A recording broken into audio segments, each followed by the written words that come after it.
नमस्ते गुरुजी। जय गुरुजी महाराज। जय गुरुजी साध संगत जी। शुक्राना। गुरुजी महाराज द मल्टीलिंगुअल सेवादार टीम आप सबका स्वागत करती है। सेवा, समर्पण, सत्संग ये ऐसे वर्ड हैं कि इनके दिमाग में आते ही बड़ी डिवाइन फीलिंग आती है। बहुत ज़्यादा बहुत अच्छा लगता है। सेवा, सेवा करना। इसी विषय से संबंधित आज संगत जी आज हम आपसे इसी सेवा से संबंधित ही संगत जी का भाव जानेंगे। आज हमारे बीच में गुरुजी महाराज की ब्लड संगत और संगत मधु गोबा आंटी जी उपस्थित हैं, जुड़ी हुई हैं।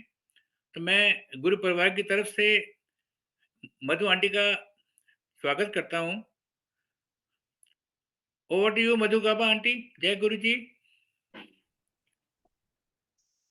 जी, गुरु जी को प्रणाम और सारी संगत को प्रणाम। और इसी आंटी के बारे में जो आंटी आंटी आप वीडियो खोल लीजिए प्लीज। ये वीडियो सेशन है, वीडियो खोल लीजिए प्लीज। वीडियो अंकल मैंने खोली हुई है। नहीं, वीडियो बंद है आपका, प्लीज वीडियो खोल लीजिए। मैं फिर नहीं रिकॉर्डिंग वीडियो बंद। तो अगर मेरा मोबाइल काफी देर से वो सत्संग सुन रही थी ना, तो उसका डेटा खत्म हो जाता है, पता नहीं कुछ ऐसा। नमस्ते गुरु जी। जय गुरु जी महाराज। जय गुरु जी साथ संगत जी। शुक्राना। गुरु जी महाराज द मल्टीलिंगुअल सेवादार टीम आप सबका स्वागत करती है। आज हम सब बहुत धन्य हैं। गुरु जी महाराज की ब्लड संगत मधु गाबा आंटी जी उपस्थित हैं। मधु आंटी जी से हम सेवा भाव विषय पर बात करेंगे। जय गुरु जी मधु गाबा आंटी। जय गुरु जी। जय गुरु जी की। जय गुरु जी के अंकल। गुरु जी को प्रणाम, सारी संगत को प्रणाम। गुरु जी ने जो सेवा का मतलब थोड़ा सा मुझे समझ आया, उसके बारे में कुछ आपसे बात करना चाहती हूँ। सबसे बड़ी बात, गुरु के घर की सेवा मिलना कोई आसान काम नहीं है और ये गुरु जी की कृपा से ही सेवा मिलती है। और वो सेवा कैसी करनी चाहिए, वो कभी गुरु जी ने खुद, कभी गुरु जी ने अपने शब्दों के थ्रू समझाना चाहा। जैसे गुरु के घर की सेवा मिलती है, सबसे बड़ी बात तो हमें ये सोचना चाहिए, वो जो सेवा मिली है वो उसमें हम कोई सेवादार नहीं है, वो हमें एक कर्म काटने का बहुत सुनहरा अवसर गुरुजी ने दिया है।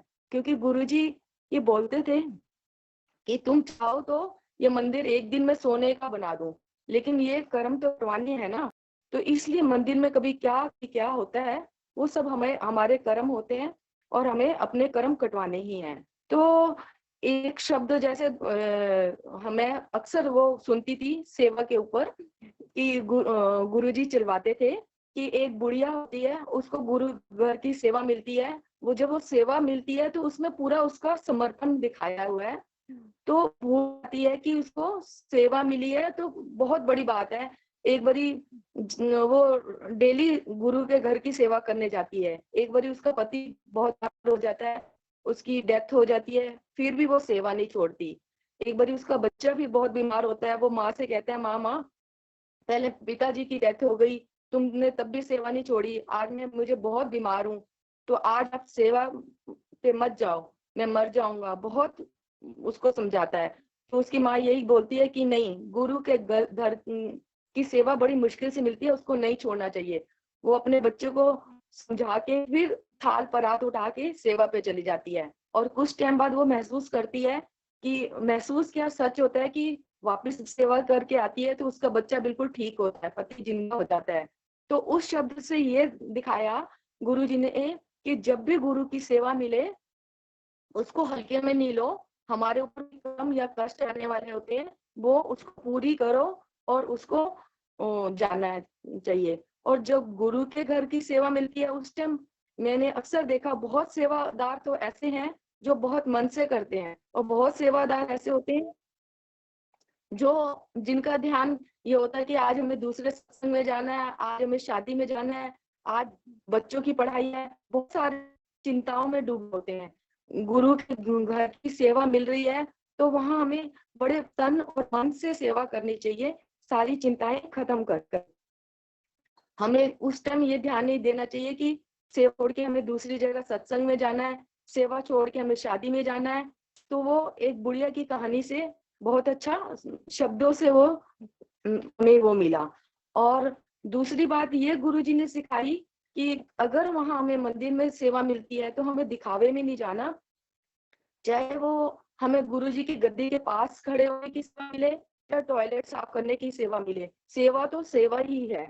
तो एक शब्द में मैंने और सीखा, उसमें ये दिखाते हैं कि एक दिन लोटा जो है किचन में फेंक देते हैं, तो उसको उठाने के लिए कोई नहीं जाता, सब कहते हैं हमारे कपड़े गंदे हो जाएंगे, हाथ गंदे हो जाएंगे। जो असली सेवादार होता है वो उस किचन में चला जाता, लोटे को निकाल के लाता है और बोलता है ये किचन नहीं है, ये केसर है। तो हमें भी गुरुजी ने उस शब्दों के थ्रू ये बताना चाहा कि अगर तुमने सेवादार बनना है तो वैसा बनो, अपने कपड़ों को नहीं देखो, अपने उसको नहीं देखो। जैसे उसने अपना लोटा से निकाला और उसको केसर समझ के माथे पे लगाया, वैसे ही सेवा करनी चाहिए। और गुरु बहुत अच्छे अच्छे भी हैं, तो उन्हीं से हम बहुत सारी चीजें सीखनी चाहिए। एक मैंने सेवादार देखा था, एक बारी जब मैं फर्स्ट डे मंदिर में गई थी, बड़े मंदिर में, वो गोरी आंटी सिंगा आंटी थी। तो वो पेंट्री में दीमक लगे हुए थे, बड़े प्यार से उन दीमों को हटा रही थी। और मुझे मुझे तो थोड़ा सा डर लग रहा है, दीमक हटाने से शरीर में खुजली ना हो जाए, ये ना हो। लेकिन उनका सेवा भाव जो देखा और उनसे जो मैंने सीखा थोड़ा सी चीजें, बहुत ही अच्छा है। तो गुरुजी ने सेवादार को मिलवाया, उनसे जो जो चीजें मुझे मैंने सीखी, तो उन चीजों को मैं हमेशा ध्यान रखूं और सारी संगत ध्यान रखूं, उनके बारे में कुछ बताना चाहूँ। आंटी मंदिर में जब सेवा कुछ भी आते थे, आलू प्रसाद बनाने हैं तो आलू को पहले बहुत अच्छे से 2-3 बारी वॉश करवाती थी, फिर उनको कैसे धुलाई करवानी वो सब करवाती थी। हम लोग जब आलू काटते थे तो काफी संगत ऐसे करती थी कि आलू काटते काटते जल्दी जल्दी में लंगर करने गए या कुछ और फोन आ गया या कोई और बात हो गई, प्रसाद में ही में चाकू छोड़ देती थी। और फिर जब सब्जी धोते तो किसी को लग, तो आंटी चीजों को बहुत ध्यान देती थी कि नाइफ कहाँ रखते हैं, जग में रखते हैं, किसी को लगने नहीं देना। तो ऐसी सेवा करवाती थी, देती थी। और अच्छा बहुत लग, उस डांट के पीछे लोगों का मन होता था, क्योंकि गुरुजी का मंदिर आम मंदिर नहीं है, एक शिवलिंग है, उस कान में बहुत ब्लेसिंग है। तो हमें कोई भी सेवा करते टाइम बहुत ध्यान देना है। इवन जब लंगर प्रसाद, एक चीज और मैंने देखी, जब लंगर प्रसाद अभी भी 31 मई को मैंने नोट किया बन रहा था, तो तभी जब चपाती बन रही थी तो उसके फर्श जो था एकदम गर्म हो जाता है, और वहां से तभी हटाया जाता है, तो संगत का या अन्न का उसमें पैर गर्म लगता है और जल जाता है। तो आंटी क्या करते थे, हमें जो जब भट्टी लगती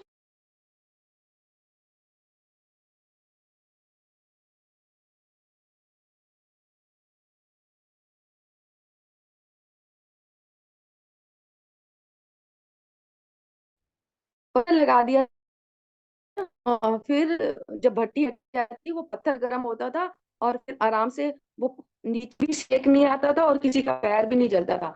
तो आंटी ने ये बताया, सिखाया, गुरु जी की ब्लेसिंग से सब हुआ कि हमें अगर सेवा करनी है तो उस सेवा के पीछे किसी का भी कोई नुकसान ना हो, मतलब नाइफ बीच में नहीं छोड़ के जाना, भट्टी अगर लगानी है तो नीचे पत्थर रखना है, और इवन पोचे पोने कुछ भी है, मंदिर में किसी चीज की कमी नहीं है।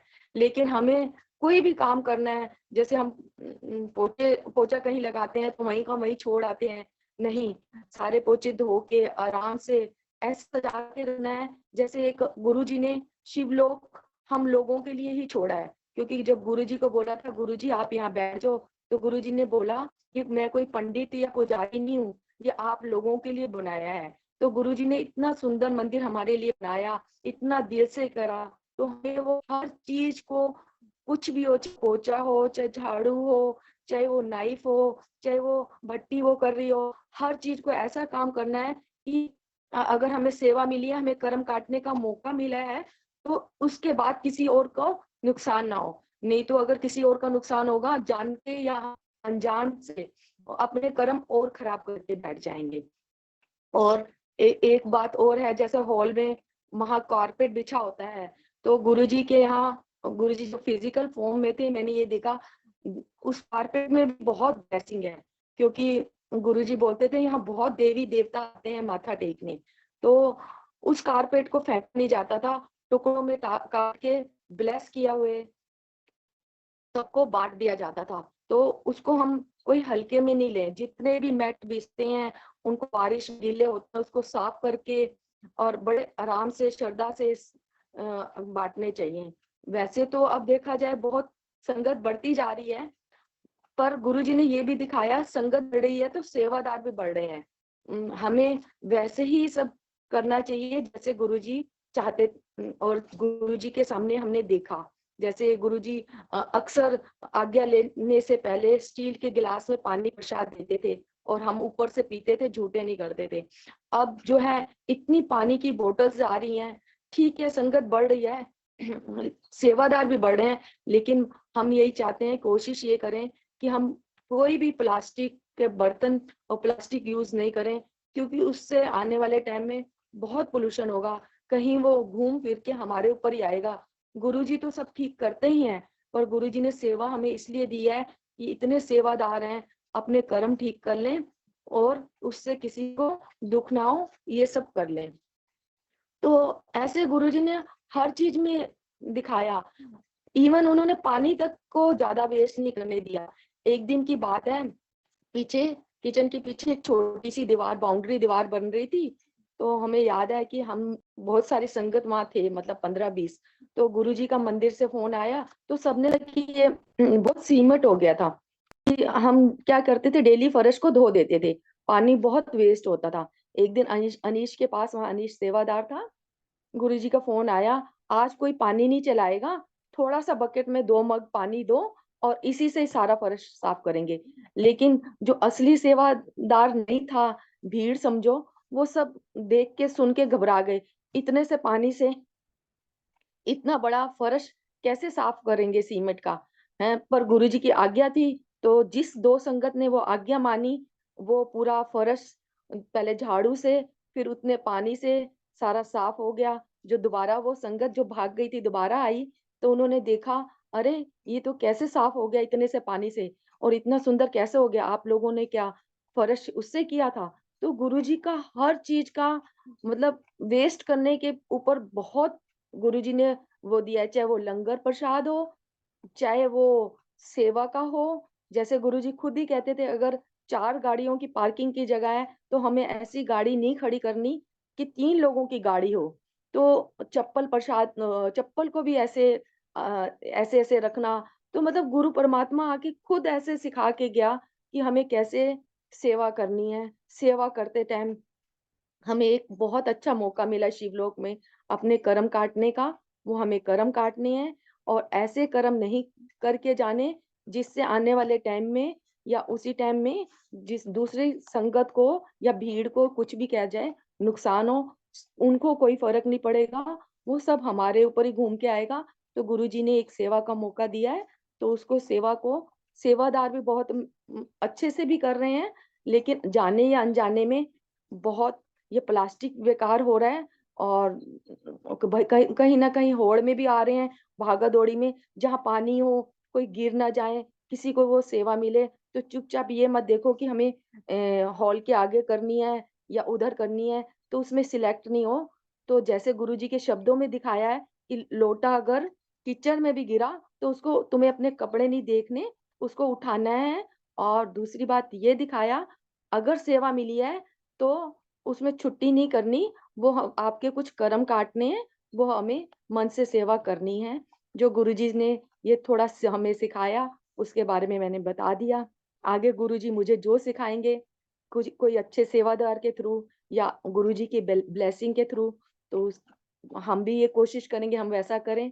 और इसी के साथ ही मैं संगत जी, गुरुजी से आज्ञा लेती हूँ। गुरुजी आज्ञा दीजिए। नमस्कार गुरुजी। जय गुरु जी महाराज। बहुत ही अच्छे-अच्छे संदेश आपने दिए हैं मधु बाबा आंटी।